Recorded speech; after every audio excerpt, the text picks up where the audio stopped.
Hello, friends, and welcome back to another episode of the Juicebox Podcast.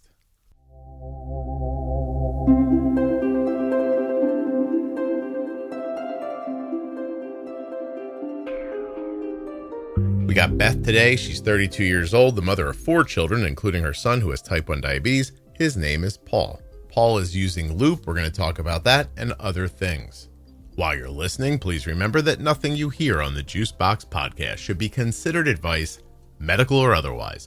Always consult a physician before making any changes to your healthcare plan. Sit back and relax and get ready to listen to Mr. Anderson. Does everybody remember that from The Matrix?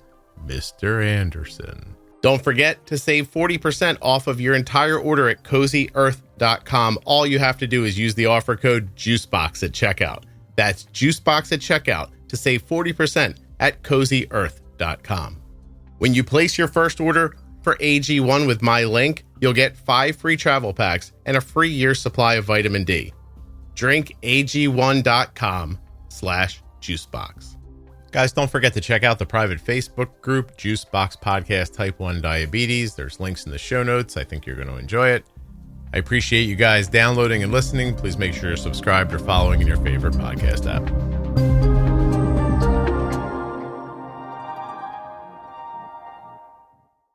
Today's podcast is sponsored by US Med.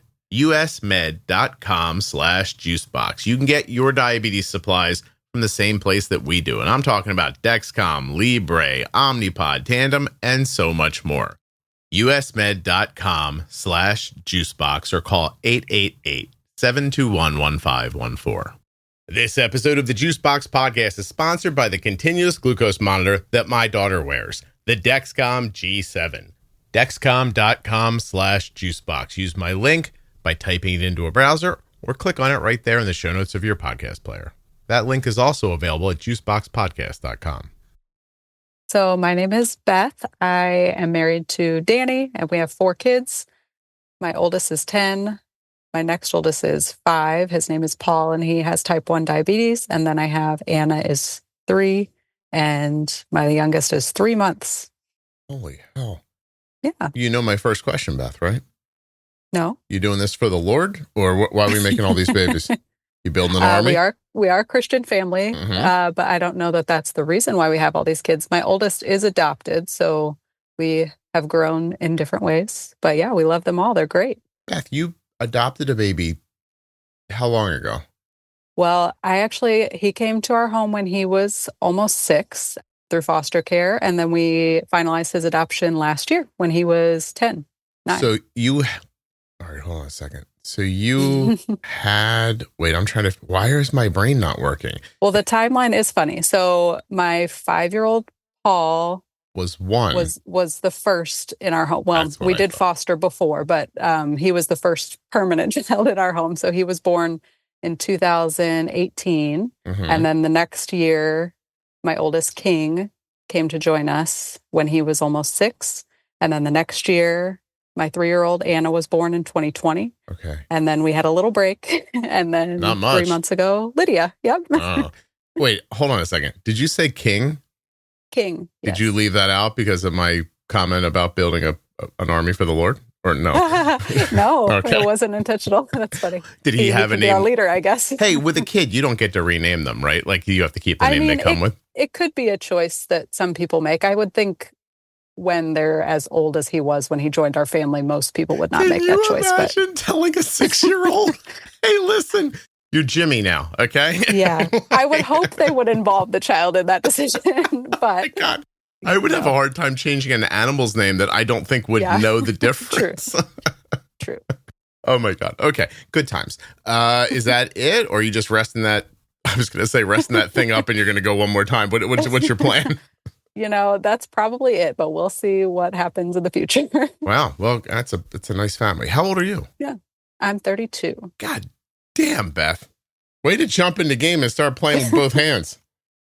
Well, King was actually making fun of me last night because I had to think about my age for a minute, and he thought that made me seem old, which I guess so, but at least I was practiced for this moment. Yeah, no kidding.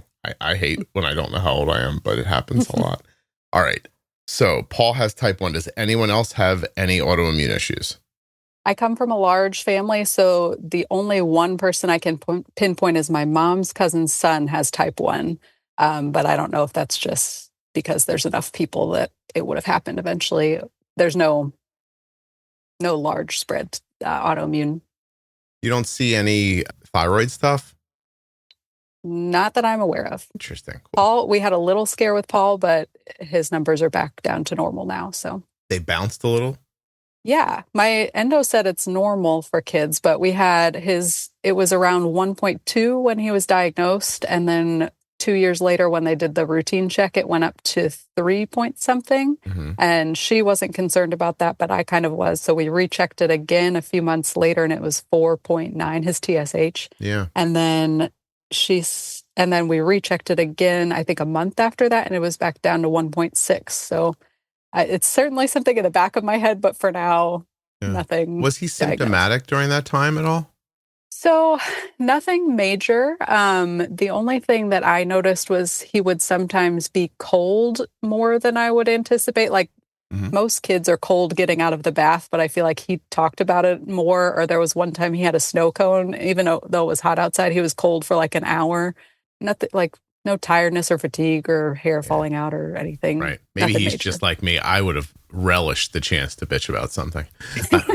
I mean, he's 5, so it comes with the territory. I'm telling you, I was at a garden center yesterday picking up a couple of small shrubberies. I don't know why that made me laugh. And it was cold. It was like, that springtime. I don't know where you live in the country, but there's that part in spring where you like trick yourself into thinking it's going to be warm. And then you go outside and you're like, why is it's got that cold wetness? So that was yesterday here. Yep. And there are a bunch of ladies working at the garden center, and they're outside bundled up and just eating lunch. And I said to one of them, I'm so impressed that you're just sitting out here eating. And she looks at me like this woman had a look on her face like she had been through it. You know what I mean? Like, I don't think you end up working at a garden center in your 50s if like Goldman Sachs worked out and you just shifted, right? So she looked like she had a tough life. And she looks at me half crazy, like, what are you talking about? And I'm like, it's so cold out here. How do you eat when it's this cold? And she's like, hey, you just eat. It was such a funny like response. And I was like, oh. And she looked at me and I said, I'd be complaining just out of both sides of my face. Yeah. I work closely with one other person, and I think several times this week I told her about how cold it is in the office, and that was indoors. So my God. No, I love the bitch. No kidding. Okay. Let's see. What made you want to come on the podcast? I guess a few motivations. I don't know that our story is necessarily unique or interesting or anything, but Beth, don't start like that. Like, we want them to keep listening, and the advertisers would really like it if they made it to an ad at least. So go ahead. Very unique and interesting. So my son was pretty young when he was diagnosed, and that's not statistic wise the most common thing. So it is always nice for me to be able to hear from other families who have dealt with diabetes in a child so young. Mm-hmm.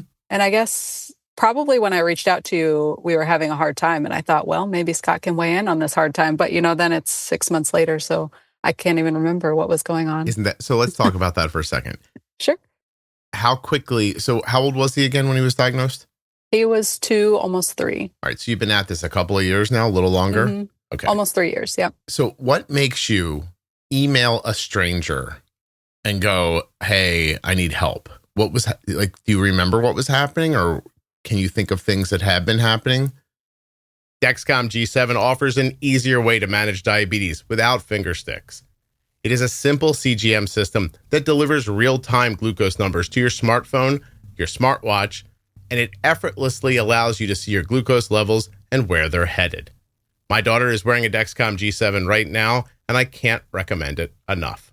Whether you have commercial insurance, Medicare coverage, or no CGM coverage at all, Dexcom can help you. Go to my link, dexcom.com/juicebox, and look for that button that says get a free benefits check.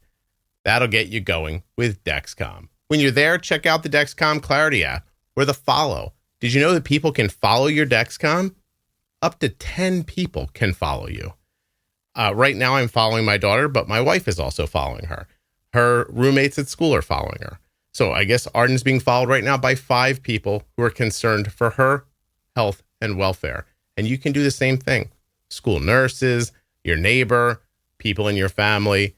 Everyone can have access to that information if you want them to have it. Or if you're an adult and you don't want anyone to know, you don't have to share with anybody. It's completely up to you. Dexcom.com/juicebox. Links in the show notes. Links at juiceboxpodcast.com. I don't know how you guys order your diabetes supplies like CGMs, pumps, and testing equipment, but at our house, we use US Med. And I'm going to walk you through the entire process right now. I'm looking at the email from US Med. It says, it's time to refill your prescription. Dear Arden, please click the button below to place your next order. Then you click the button. That was it. 2 days later, I got this email. Thank you for your order from US Med. We wanted to let you know that your order, and it gives you an order number, was shipped via UPS ground. You can track your package at any time using the link below. And then there was a link, and then it showed up at our house. Now I'm going to walk you through the entire chain of events. On the 29th, which was a Saturday, I clicked on the email. On that Monday, the 1st, I got an email that said the order had been sent. 4 days later, on the 5th, the package arrived. If you can do it easier than that, you go get it. But if you can't, usmed.com/juicebox or call 888-721-1514. Get started today with US Med. Get your diabetes supplies the same way we do. I think it was around the time, I can't remember exactly. We've had so many changes, but the timeline isn't matching up in my head. So it was probably just all the variables that go into play with diabetes, especially for a child who's growing. It was probably just something changed, and it was the 4th change that happened that week, and we were trying to keep up with it. Yeah. But what led me to reach out and think that this could potentially be helpful is that the podcast has been the most helpful thing in our journey with diabetes so far as knowing how to manage his care. Okay. All right. Well, we'll get to that for sure. Sure. In your note, you say trialing multiple therapies, and you list like different CGMs, different insulins, different, algorithms. So tell me a little bit about like, what have you been doing? Are you like a mad scientist over there? I'm not a mad scientist, but I am the type of person who's going to try to find the best solution. Right now, Paul uses Loop with Omnipod DASH and Dexcom G7, and his insulin is Fiasp. We started off just MDI, as everyone does. So we left the hospital with Lantus for his long-acting in vial and syringe, and then I believe it was Novolog, whatever insulin aspart is, for his fast-acting in a pen. So we did that for about 2 months before we convinced the endocrinologist to put him on a pump. We were kind of getting the routine. We need to do MDI for quite a while first, but since he was so young, we really wanted the microdosing that the pump could offer. Sure. So we switched to Omnipod DASH at that time, ultimately switched to Omnipod 5 as soon as it was available. After he was on Omnipod 5, we switched to Fiasp, which was another thing I had to kind of bring up with the endo several times. She was concerned about, the clinical trial when they were bringing FDA clearance for Fiasp in young children, noted a slight increase of hypoglycemia. So she was concerned about that, but eventually wrote us the prescription. He did use G6 with the Omnipod 5 for a while. And then one of our big motivations to switch to Loop was because we wanted him to be able to use the G7. We've had a decent amount of issues with Dexcom, even though it's life-saving and not anything we would ever want to give up. We have ongoing issues with Dexcom, and we're hopeful that switching from G6 to G7 might work. But okay, I think that covers most of it. All right, cool. So what makes you go manual, automated, then automated DIY? How come you switch from Omnipod 5? The biggest motivator for us is we wanted him on the G7, and it was not compatible, still at this point is not compatible with the Omnipod 5, but we still wanted an algorithm.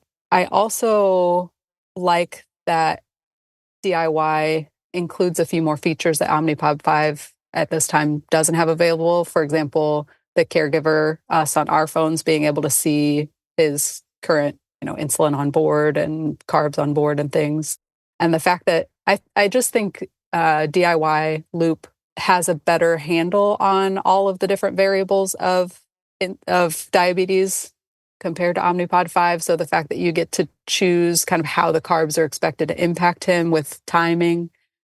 Omnipod 5 was not as adaptable to the changing needs of our young child as we needed it to be. So for example, let's say Halloween, where he likes to eat, 200 carbs or so, then we'd see Omnipod 5 being more aggressive over the next week or so because it saw that his insulin needs rose after that day versus I feel like with DIY Loop, we have more of an opportunity to manage and adjust for expected changes. So for me, I'm sorry, almost like if you could just tell Omnipod 5, hey, this is an excursion we expected, yes. Right? Yes. Yeah, this isn't a trend change. This is a steak and a potato and ice cream, like that kind of thing. Yeah. Okay. Yes. I certainly don't think DIY Loop is for everyone, but for us, it's been great because we're willing to put in the time to learn about all the variables and all of the different insulin to carb ratio and the correction factor, all the different parts and pieces that you have to kind of fine tune. Yeah. I think for someone who knows and understands those as thoroughly as you can, Loop makes a lot of sense because you can manipulate them in ways that work for your case or your child versus Omnipod 5, you kind of leave a lot of it to the system to handle, which I'm not very good at. And I don't think in our case worked as well. It's kind of funny that how companies, and I'm not even just singling one out here, but how companies sometimes are like, we'll take it over, like we'll automate it. And you're like, I'd like to be able to see the switches and the knobs if you don't mind, because I might want to turn one of them. Yep. But they, I get their point too. And I also see their perspective. You listen to this podcast and you would think that everybody that has type 1 diabetes is out there just like, I know what to do. I'll make my insulin sensitivity 1.5 weaker and I'm going to do like that. Most people are not in that scenario. Yeah. And, if you can put them in an automated system that keeps them, in somewhere in a 6A1C, like, geez, what a godsend, really. And I think maybe that's the market that they find themselves in. And I understand that. I'm a healthcare provider. I'm an audiologist, so I work with families with different medical needs. And so I kind of understand the spectrum of what caretakers are taking on in different roles. So I agree with you that for the vast majority of people, the algorithms that are available on the market are fantastic. For us, people like me who want a little bit more tweaking and control, the DIY You like to have access. I mean, listen, audiology. So if you put, I don't know, a hearing aid on somebody who doesn't completely understand how it works, they just missed like part of the Rockford Files. Like it's not like their blood sugar is going to get super low or something like that. So, but it is really about people's ability. You can't make a thing for everybody. It just won't work that way. So you make something that's safe for the most amount of, I guess, targeted audience. Right. It's, but I take your point. Look, Arden uses IAPS right now. And if something better came along, I'd go to that. I'd be like, let me try this. Like, I thought Loop was terrific, but IAPS works like really well. So I've heard a little about that one and considered it, but I haven't done enough looking into it to find out if it would do anything better for us or not. What's your outcomes with Loop and G7 like? Good. I have a hard time keeping up with the changes, and I'm hopeful that as he gets bigger, that might get better until we hit puberty. Then I'm sure it's going to be crazy for several years. But for us, I feel like we'll nail things down and it's going well, and the blood sugar is doing what you expect it to do. And then the next day, things go crazy. And then 2 days later, you find out, he was getting a stomach bug. And then, of course, with a stomach bug, things are messed up for weeks afterwards. And with a 5-year-old in school, I feel like that's constantly happening. Oh, because those dirty I was going to curse, but those dirty little kids are like, they're always getting each other sick. Yes, always. Filthy. I think we've had 4 stomach bugs this year, and that's the worst one to try to manage. So we should be able to rename them without them having a say. That's what I think. At this point, we're satisfied with everyone's names. No, I mean, even other people's children. I'd like to just walk around and be like, you look more like a Harry. So you mentioned the stomach bugs and things are different afterwards. For you, is it a lower need of insulin afterwards? Generally, yeah. Yeah. So usually when a stomach bug happens, for the few days he's in it, our insulin needs are very, very minimal. I'd say a third to a fourth of what he's usually doing. Mm-hmm. And then we've had stomach bugs where he's been at like half of his insulin needs for 4 or 6 weeks after. I don't know if that's typical, but it's definitely been the case for us. Or sometimes a few days later, it slowly goes back up to normal and then we're fine. But you never quite know which one it's going to be. Yeah, you hear that story so much. I wonder if somebody's studying that, trying to figure out what that is. Because I mean, if we could just keep everybody low level sick, they'd True. They'd use less insulin. Pros and cons of that scenario. Yeah, I mean, the downside, of course, is the nausea and vomiting and stuff like that. When you said you wanted to get to the G7, mm-hmm. Why? Why were you hot to get to it? So I guess I'm a little torn because I don't know how honest I should be about our Dexcom journey. Hold on a second. Let me be clear about something. I don't care. You just say what happened to you. Like, listen, if Dexcom or any of my sponsors stop buying ads because somebody came on here and told their honest opinion of what happened, I would probably call them out on it afterwards. I'd probably say, hey, you're not going to hear ads from blah, blah, blah anymore because they had a little fucking, nutty after somebody said blah, blah, blah. Because, I mean, these things just don't work the same for everybody. And I say it all the time. Dexcom just works for Arden. Yeah. I've talked to people who can't get a decent reading out of a CGM, Dexcom, Libre. It doesn't matter. It's like their body chemistry doesn't work with the CGMs for some reason. So I don't know why, but tell your story. Go ahead. What would we say in church?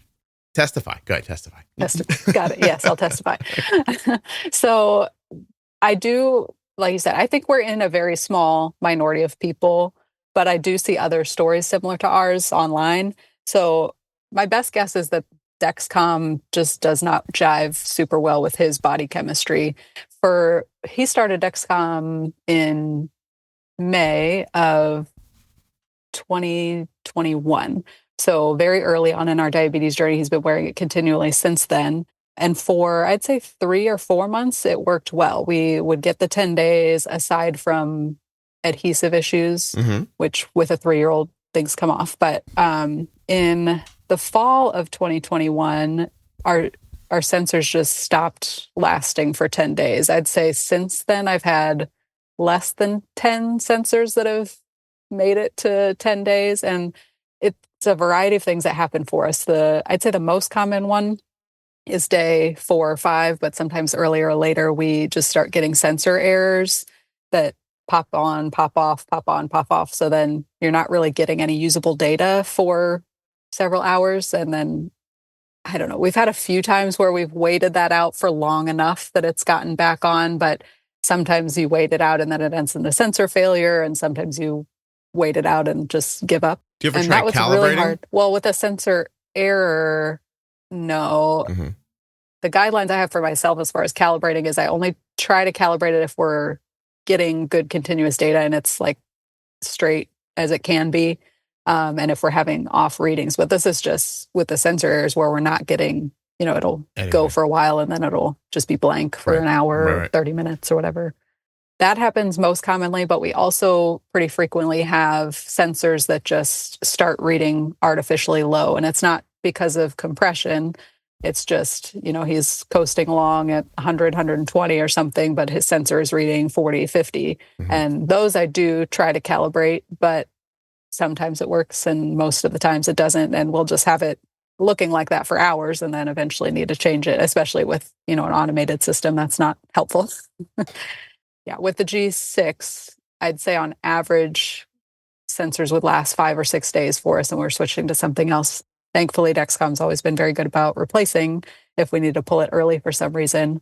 But we were hoping switching from G6 to G7 would eliminate the issues, which didn't end up happening. I would say it's better, but we have the improvement that we do see is we don't have to wait the 2-hour warm-up time when we are switching from one sensor to another. So that's been helpful with the G7 to have just a 30-minute warm-up or even shorter at some times. So that was our biggest motivation. I mentioned in the webpage, I think that when I wrote into that we also did use the Freestyle Libre for a bit.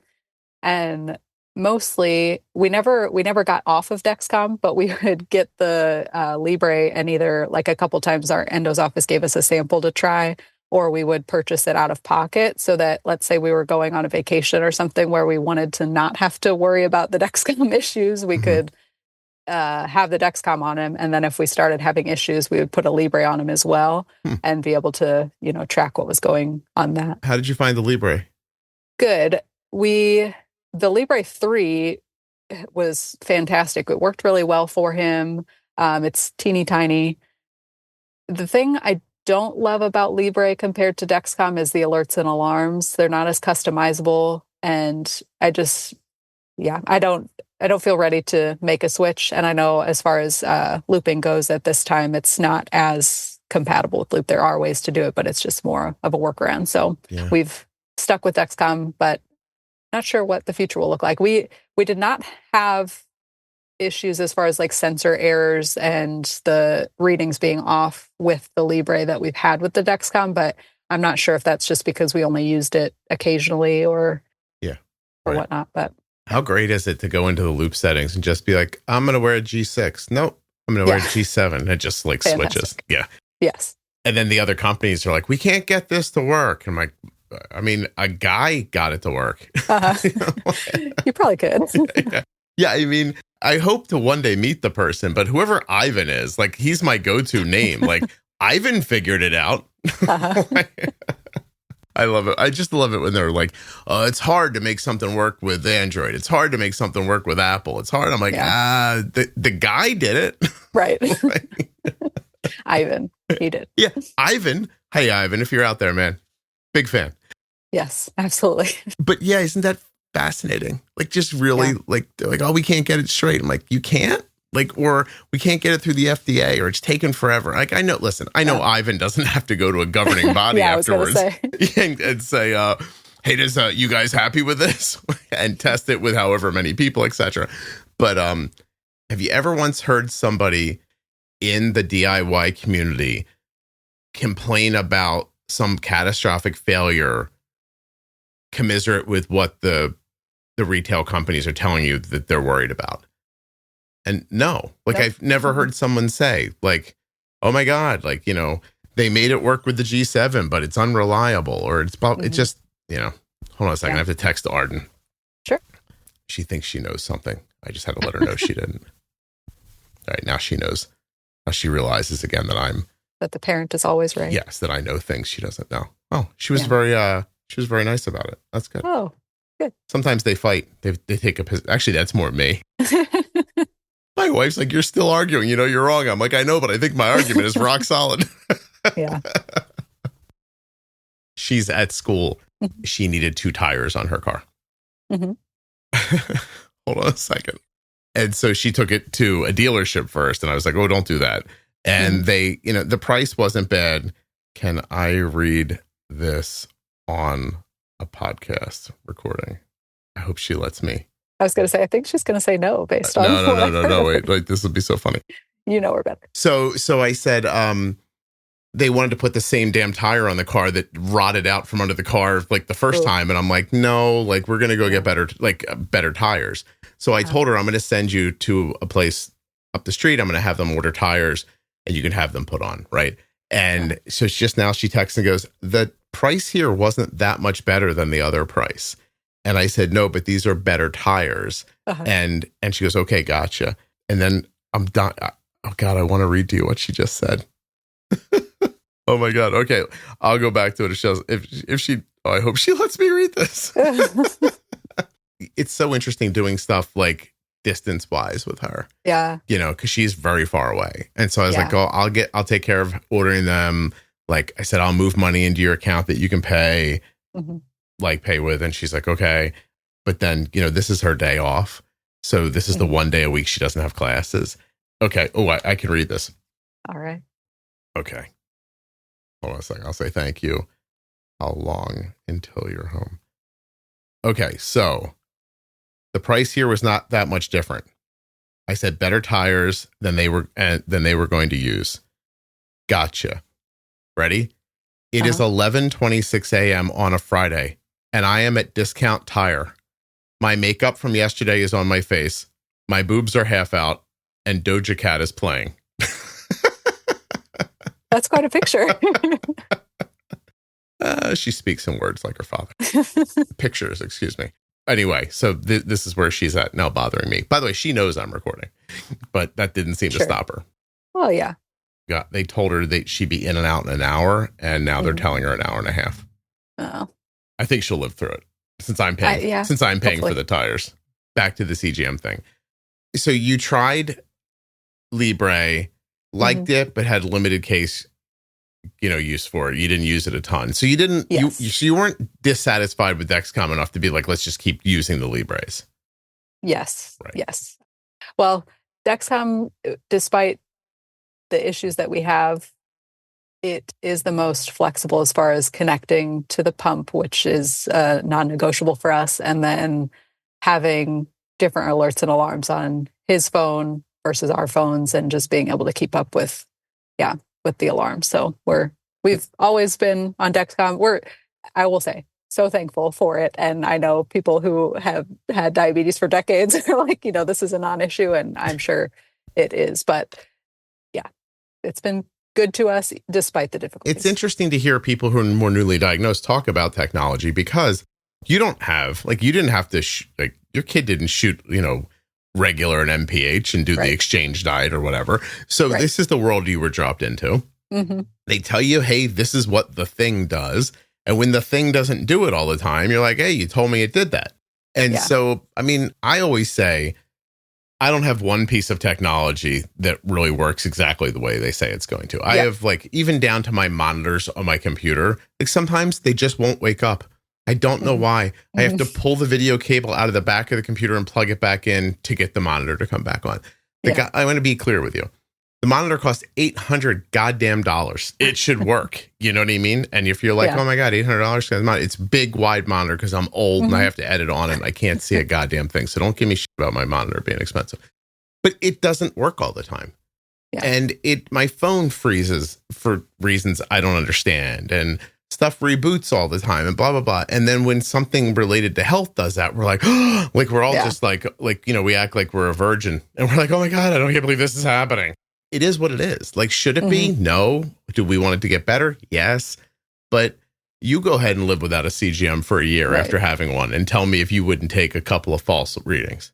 Yep. Yeah, absolutely. So, and the one thing I can never quantify for people is, you hear this question a lot from people who are considering algorithms.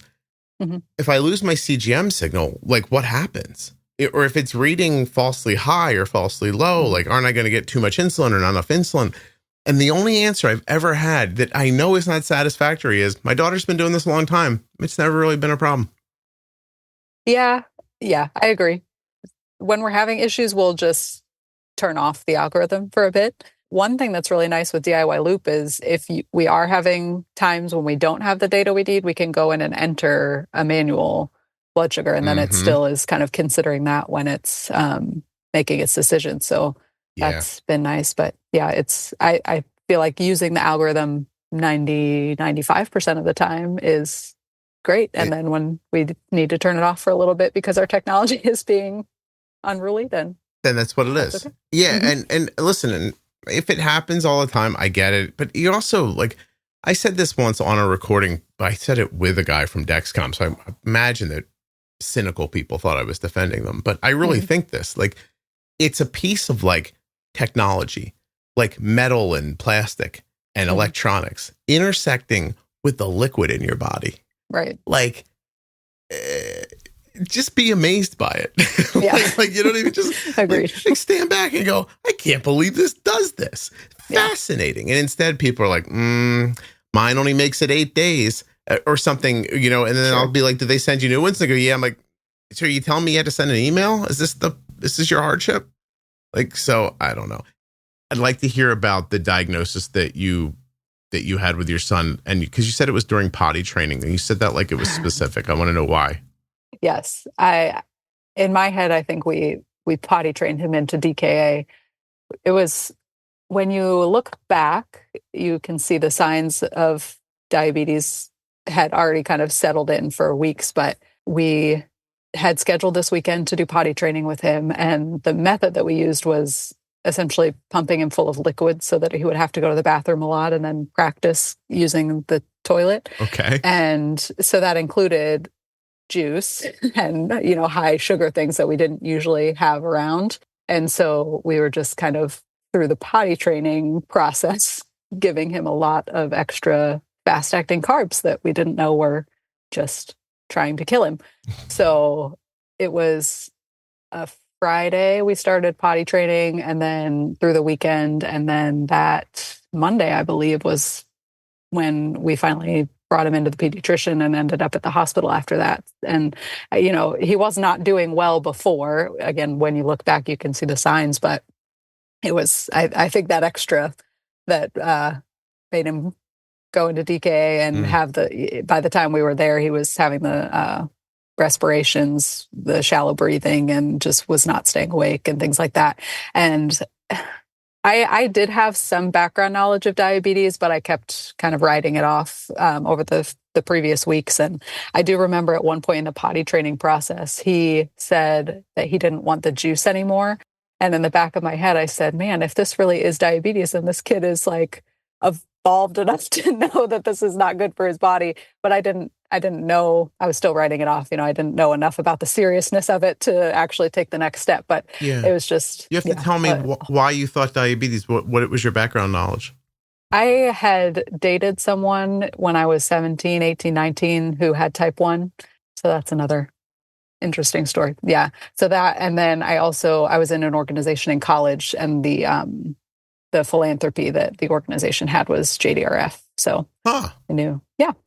Maybe you've been destined to this for some reason. I guess so. Yeah. I married someone different from that boyfriend back in the day and ended up still with a child with type 1 diabetes. Okay. Just the odds were... I can't get away from this. Exactly. How long did you date that kid? It was a couple of years. He was young too, and was not managing his diabetes or handling his diabetes well. So it's very interesting to think about that time versus being in a totally different role and caring for diabetes. But he was kind of in that stage of, he was diagnosed in his teens, and then now he was an old teen or young 20 something, and was in the stage of not wanting to do anything about it, just wanting to ignore it, kind of a thing. So Did your experience in that dating experience, did it make you think diabetes was something that it wasn't? Or were you even aware back then that he wasn't doing well enough for himself? I was aware that he was not doing well for himself. I'm sure it colored how I interpreted diabetes at the beginning, but I think that probably changed quickly as I gathered much more knowledge about it. But at that time, he was on MDI. He really wanted an insulin pump, but the way his parents, who were the insurance carriers in the family, they wouldn't let him get an insulin pump until he was doing better with his management. So we were in that kind of cycle of, he wanted to ignore it, but you can never ignore it. But with MDI, you have to be pretty, doing the injections all the time. And that was one big thing that he had a hard time with in just coping with the fact that he had diabetes, is that, every time I have to eat or I want to eat something, I have to take an injection. And so it was not a good situation. I know he was in DKA at least once during our, when we were dating, and then he just was always, I think, running high. So of course. I don't ever understand that perspective. I know that if they think somebody's just not taking care of themselves, their concern is if we take them off MDI and they don't put their pump on, or they let their pump run out of insulin, they're going to go into DKA and drop dead. So at least if they're injecting their basal insulin, they've got something going. But boy, that's such a least common denominator way of thinking about things. I mean, it sounds more to me like this kid just didn't want to inject insulin all the time with a needle. Like, give him a pump so he could push a button. Yeah. And then people are so certain, like, we're not going to let you do this until that. I'm like, what do you know about anything? You know what I mean? Like, everybody's got opinions. I mean, I have a ton of opinions, but you know what I'm saying? Okay. So looking forward, I mean, Paul's pretty young still. Yeah. How involved is he in his management? Pretty much zero at this point. He is welcome to be involved. Like every once in a while, I'll see if he wants to do his finger stick or things like that, because he can do it, but he's just not interested. He wants things to be done as quickly as possible so he can move on to something else. Mm-hmm. The one thing I've been thinking I need to focus on a little bit more with him is having him practice and understand that he can't just eat things without thinking about it ahead of time, because we try to, when we're managing his diabetes at home, we try not to make it a big deal. I'm not talking every time before we have a meal about like, oh, I'm giving you your insulin now and things like that. But I think that can have consequences as far as he could be out and about and someone could offer him a cookie and he wouldn't think anything, like if his cousin, when we're visiting, gave him a cookie or something, he would just eat it and not think about it. So that's one thing. I think he's ready for some more responsibility, but overall, he's not involved. Are you going to go with that? Basically the way I did it, just kind of talk out loud about it until it seems like it's commonplace. Yeah, probably. Yeah. It worked for Arden. I don't know. Mm-hmm. I don't know if it'll work for everybody else, but yeah, I am stunned at her level of understanding sometimes based on how little effort she appears to put into understanding it. Uh-huh. Just became a background of how she lived her life. Just seems like she knows. Yeah, yeah. To the point where now if you like text her and you're like, hey, she's like, I got it. Leave me alone. Stop. And I'm like, all right, fine. She's like, do you really think, she said to me one time, do you really think my blood sugar's 60 and I'm not doing anything about it? I'm like, no. As a parent, though, you sometimes do. You go to worst case scenario. But. Yeah, no, of course. I'll say, no, I genuinely believe you are. But if for some reason that CGM's wrong and you're actually 30 and it came on you quickly and you didn't realize it, or you're asleep or something like that, then it feels incumbent upon me to do this. And she's like, I took care of it already. I'm like, okay. Or she'll be like, I'm fine. This thing's wrong. She'll say that sometimes though. Mm-hmm. And I'm like, can you just test? Test. I'm like, Arden, just test real quick. Fine. I'm like, Jesus. Yeah. I do think too about where management will be in 13 years. I don't anticipate we'll have a cure by then, as I've heard from so many people that was promised for so long, but I'm sure things will be different. So just thinking about him being off on his own and who knows how long, it seems pretty far away at this point, I'm sure. I hope that every one of those pump companies is working on an AI-based system to learn, that can actually kind of learn your situation. Learn the variables. And make adjustments. I'm seeing, so I'll tell you this now because nobody's going to hear it for 6 months. So then it's just between you and I. And you seem like I could just tell you like you're going to go to hell if you say this and you won't say it. So I've just signed an agreement with a company. It's a startup, but they're going to index my entire podcast. And they have a proprietary AI system that pulls information from the entirety of the podcast. Mm-hmm. And so you'll get a prompt on a website where you can ask it a question, and that it's like you're Googling just the Juicebox podcast, if that makes sense. Yeah. And so I'm hoping that that's going to be a way that people can ask diabetes questions to this thing. And of course, it's going to be, it's a tough decision that I made because it could be wrong. First of all, I could be wrong. Well, it could misinterpret something that was correctly said. Like who knows, right? Yeah. So it's gonna be disclaimered out the ass, basically. Sure. But at the same time, when you Google something, nothing says you're gonna get the right answer back. Right. I think the world understands that now. Yeah. And then I just entered into something with another company. They are developing an AI doctor. So, that's actually like a pay service where you'll be able to, again, ask an AI doctor questions. And they wanted to incorporate the podcast into their database as well. I haven't agreed to that yet. Mm-hmm. I've entered into an agreement with them to be they'll come to me when they have questions with the consultant. I've entered into a consulting agreement with them in case you're all like, oh my God, it pays nothing. So just be just want you to, I have 0.25% of a stock. If this company goes, to $1 bazillion, then Scotty then I'll be rich then. And that's probably not going to happen. No disrespect to the gentleman who's working, his ass off on it. But it's just, unlikely. But if it goes public and it goes big, I'll make some money that way. This is not a thing where I'm going to make money if somebody uses it or not. I've been thinking about this now for a couple of years. Yeah. I was listening to a couple of interviews with people talking about AI, and I kept thinking, like, what if this large language model was just trained on the podcast? Like, I don't imagine there isn't anything that we haven't talked about in here. Right. And one of the biggest problems that I've seen over the last 15 or so years being in this space is these people like write these amazing blog posts and then they're gone. Like, they're read by 20 people, they're read by 100 people, they're, and it's gone. Or somebody puts up this thoughtful post on Instagram. People are like, oh my God, that really helped me. And then 24 hours later, it doesn't exist anymore. Mm-hmm. This keeps happening. We keep, I put all this information together.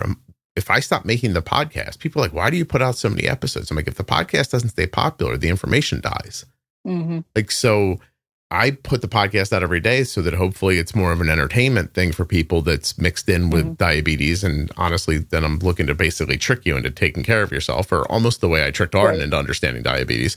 Uh-huh. Basically, I'm doing to you guys what I did to her. And I'm just talking about diabetes out loud without you feeling like you're being like spoken to like by a teacher, I guess is the idea. And so I want this stuff to stay behind. And they're telling me that it's not crazy to think that one day you'll ask it a question and that it'll literally answer in my voice.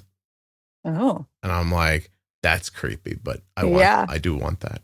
I want to know how they would make that happen. Because I've recorded my voice so much, it can be sampled. Like an algorithm will actually be able to just rebuild my voice from the sounds that I've already made. It'll be like you're a robot. Yeah. But my kids will be able to talk to me when I'm dead, even if, as long as they only ask about. Would? No, probably not. Isn't that an interesting question? So are your parents with us? You're young. They are, right? Mm-hmm. Beth, you seem like an older person with your measurements, like your personality. You come off in your 40s. Huh. Are you the person I'm thinking? Are you very responsible and even-tempered and that kind of stuff? Yeah. It's how you sound. Did you know people sound like that? I guess I wouldn't say people sound like that, but in having a long enough conversation, I guess you would get that vibe.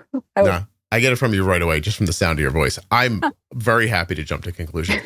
People are like, you shouldn't generalize. I'm like, that's how I do everything. It works a lot of the time. Yeah. Exactly. I'm like, I shouldn't do that. It's all I do.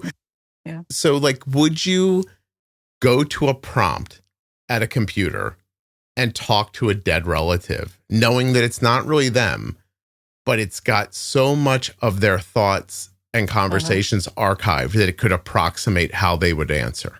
So I'm not sure. My first thought in that would be, I probably wouldn't do that for someone like my husband or my parents who I, spent my life with and got to talk with them regularly. But like maybe my grandmother who passed away when I was young, just to like get more quote unquote time with her. But not sure. I don't know. I think overall it's interesting and valuable. Mm-hmm. I think if you got confused into believing you were actually talking to that person, then it would borderline on sad and creepy. But imagine if you had that, like, I'm not trying to rush your husband out the door, but imagine your husband's gone, right? Yeah. And you knew that you could ask that prompt certain questions and it would answer and he would say something like, Beth, I love you and I miss you. Yeah. Like, you might do that. Yeah, probably. I have a picture of my mom in my office. It doesn't talk to me, but I do have some of her voicemails. Yeah. And I listen to them sometimes. Mm-hmm. And it makes me feel nice when she's like, I'll call you later. And I think, I'm going to talk to my mom later. Yeah. And then I know I'm not really going to, but it feels nice for a second. Mm-hmm. Would my kids jump onto this? Listen, I can say this. I think if there's a portal online that Arden can go ask it diabetes questions as she's growing up and my voice answers her back, I think it would be really nice. Yeah. I'm curious to see how that ends up, like what the answers will be and how the AI will take into account podcast episodes that are older versus newer, because a question could be asked now and the answer would be potentially different than what it was 5 years ago. But Well, yeah, that would be for you to dig through. But I'm going to tell you, I've seen the returns that come back, and they are astonishingly accurate and valuable. Nice. Astonishing. Yeah. So imagine this too with the AI doctor, which will be called, it's going to be called Vision AI. Mm-hmm. It's going to have access to your live CGM data. So how about when I demoed it, it was hooked to a live person. And I said to it, hey, what's my blood sugar? And it said, your blood sugar is currently 78. It's been stable for the last blah, blah, blah. Out, like it laid out my blood sugar. And I said, do you think I'm going to get low in the next hour? And it said that it didn't expect that we were going to get low in the next hour, but that if I was concerned about it, I should have this many carbs right now. Huh. And I was like, God damn, really? And and this is not like fully fleshed out yet. Like it's still being built. And I said, I'm going to eat a 60 carb meal. How much should I bolus? And how long should I wait before I begin to eat? And it gave me a number for both. Well, so if you don't know what you're doing, imagine if it knew. And then eventually maybe you'd learn and you could stop paying for the service and move on. And I guess the hope with AI is that it could incorporate more variables than like the current algorithms do. Oh, yeah. Like where you are, what restaurant you're at. What was your outcome the last time you ate at this restaurant on a Friday versus what was your outcome the last time you ate at this restaurant on a Tuesday? Or even like your activity level, like your heart rate over the last couple hours and how that might. Right. Yeah, that's what I'm talking about. Yeah. I don't see any reason why it couldn't do that. I was in a meeting the other day about one of these companies, and I asked a question. I can't be specific. I said, can it do this? And the guy goes, no, but ask me again in 6 months. Like that quickly. Yeah. Yeah. And I was like, okay. He goes, 6 months from now, it'll be able to do that. Wow. Like, God damn, what is it I don't understand is happening in the world? You know what I mean? So anyway, I don't know good or bad how it's going to be, but I think this is the direction that I'm seeing things going in. I kind of want to be along for the ride to see what happens. Yeah, definitely. So we'll see what happens. And I want you all to know, if that stock should go public and make me rich, the first thing I'm going to do, and I hope they're not listening, is I'm going to drop all my advertisers so I don't have to do that anymore. And I'm just going to make the podcast. I'm going to be like, oh my God, I finally don't have to make those ads anymore. Not that I don't love the advertisers. They're actually all really terrific and very supportive and wonderful. And I'm not saying a bad thing about them. It's just so much extra work. Well, if the advertisers are listening, we did choose Omnipod mostly because of the Juicebox podcast. I was really thinking T-Slim, but my husband was hooked by the ads. So there you go. See? They'll stay on. Shut up and send me money. No, I'm just kidding. You should hear how they complain to me about not Omnipod. But some of them, they're like, your clicks are down this month. I'm like, leave me alone. Like your blah, blah, blah rate is this. One company was like, I said, I'm selling these things in the doctor's office, not online. I'm like, no one's buying that online. Like, stop it. People get into the doctor's office and they're asked a question and people go, oh, you know what I've heard? I'd like to try this, please. Like, you think people are going online to buy glucagon? Like, as an example, like who's doing that? You know what I mean? No one. No one. But the world's all metriced up. Anybody who doesn't have to be involved in advertising and all of the pressure that comes with it, like, count yourself lucky, because I basically feel like I work for every one of the advertisers. Yeah. Like, so, you know, when your boss expects something from you and how much pressure that is, I have 10 people that treat me that way. So it ain't fun. Yeah. Beth, what did I not let you talk about that you want to talk about?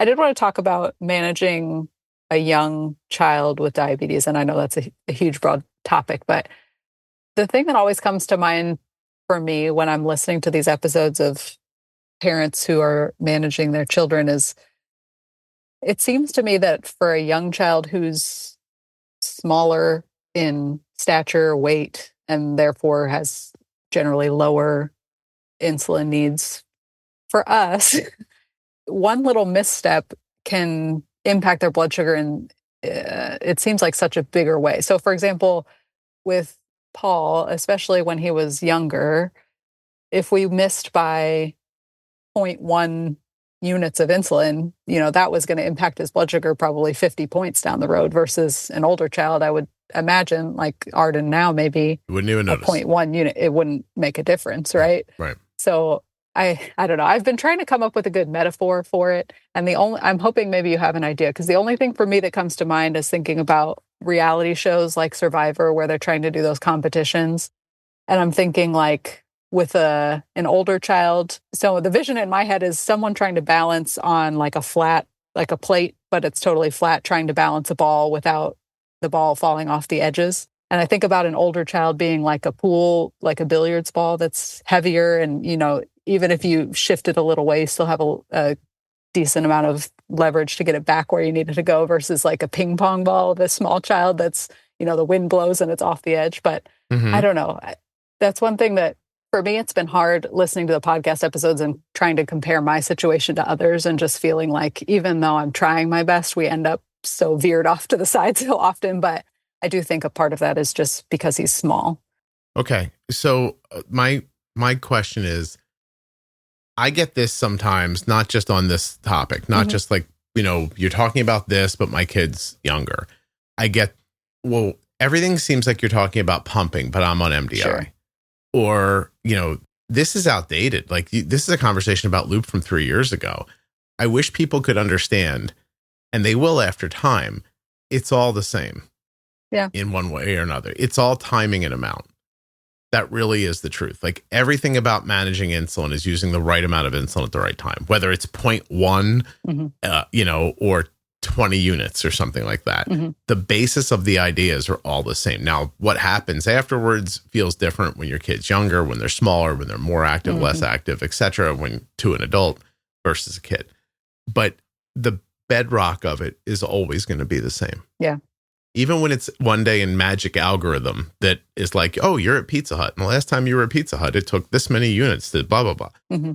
Like it's all still going to be timing and amount. True. That's it. So the way I figure it is, there's nothing really to say to you.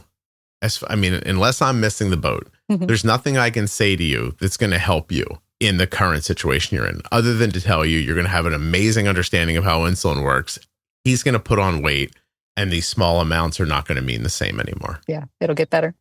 And that will come more quickly than you believe. Yeah. That's pretty much it. Like there are some questions around these diabetes things that don't have answers. And sometimes the answer is wait till the honeymoon ends, or wait till you gain 10 pounds, that kind of stuff.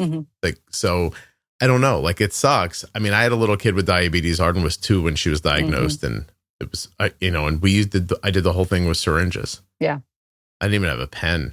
As a matter of fact, Arden's never used an insulin pen. And people find that like astonishing. But I don't know what happened. Like nobody ever said to me, do you want to try an insulin pen? I was like, I don't know. This is fine. I just got syringes that did half units. I was like, this will be okay. Yeah. And when people say the MDI thing, it's frustrating to me sometimes, because I'll over and over again, I'll say, look, the only difference between MDI and pumping, like just regular manual pumping, is that you can't do extended boluses. You can't do temp basals off and on, or higher and lower. And other than that, MDI is pretty much the same thing. Just you'll have to inject more often to accomplish these things. Yeah. And they're like, well, I want more MDI content. I'm like, that was it right there. Like that sentence is the MDI content. Right. And I think people don't believe that. I think sometimes they think I'm ignoring them. Sure. Because everybody uses pumps. But the truth is most people don't use pumps. Did you know that? Like people with type 1 diabetes mostly inject. Makes sense. Yeah. You're hearing a podcast where people talk about, the kind of high level management stuff all the time. So you see more people with pumps. Yeah. Yeah. So, I don't know, feed that kid more, stretch him out, get a time machine. Jump forward. Yeah.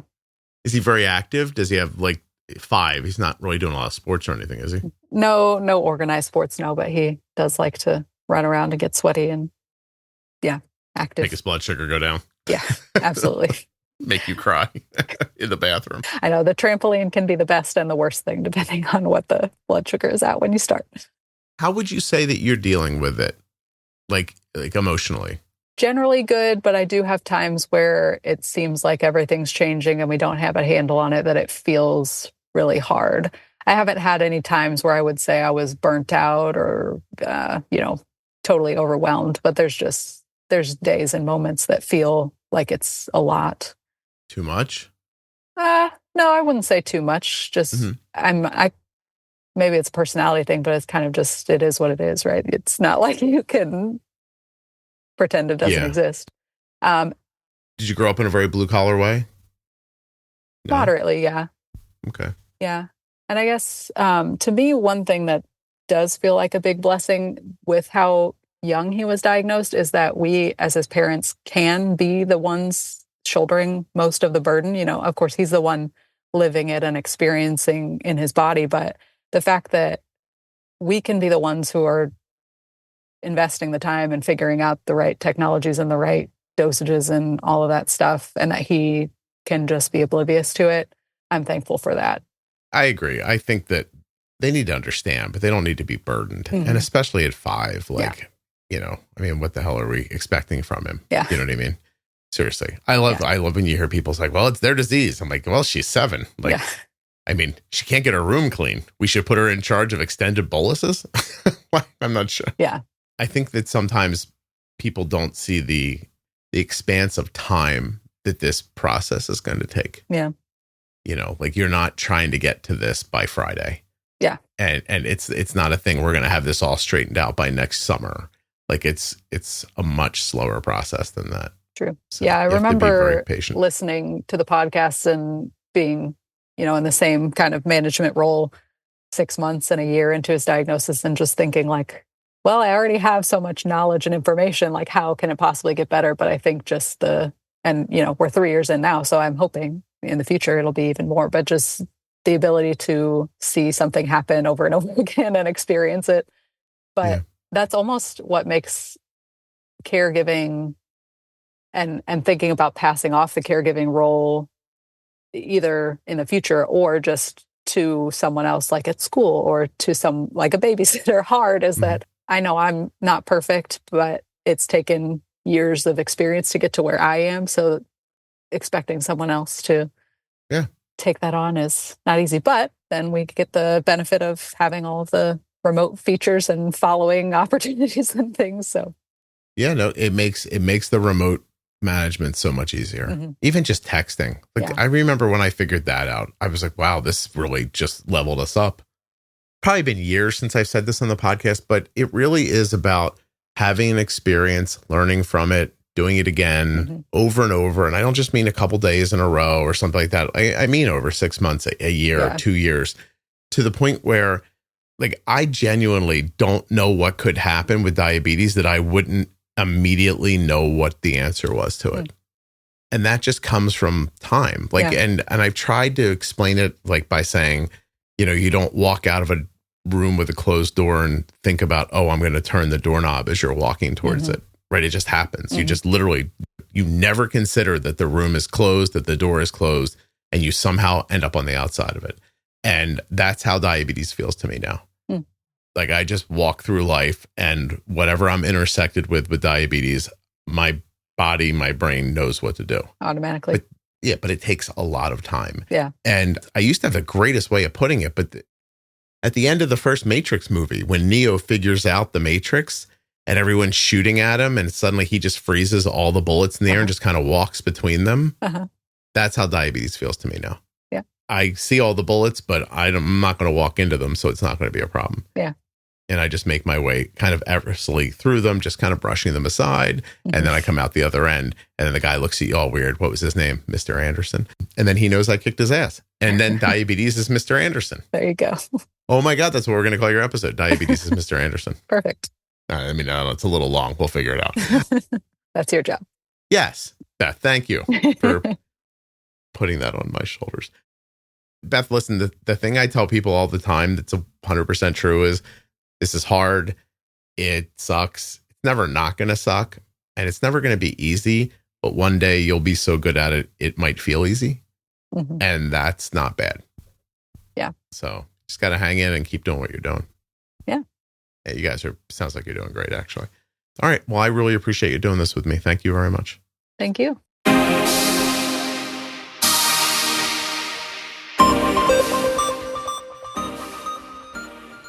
Arden has been getting her diabetes supplies from US Med for 3 years. You can as well.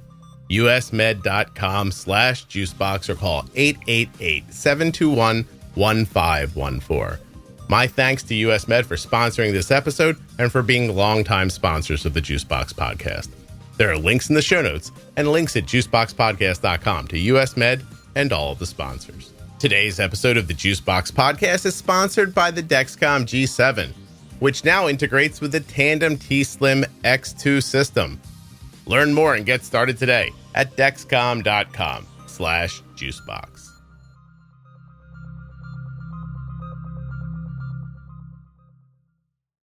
If you or a loved one was just diagnosed with type 1 diabetes and you're looking for some fresh perspective, the Bold Beginnings series from the Juicebox Podcast is a terrific place to start. That series is with myself and Jenny Smith. Jenny is a CDCES, a registered dietitian, and a type 1 for over 35 years. And in the Bold Beginnings series, Jenny and I are going to answer the questions that most people have after a type 1 diabetes diagnosis. The series begins at episode 698 in your podcast player, or you can go to juiceboxpodcast.com and click on Bold Beginnings in the menu.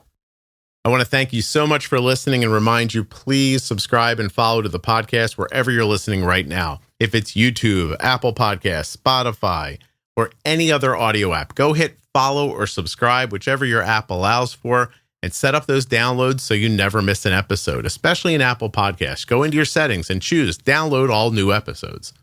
Thank you so much for listening. I'll be back very soon with another episode of the Juicebox Podcast. The episode you just heard was professionally edited by Wrong Way Recording. wrongwayrecording.com.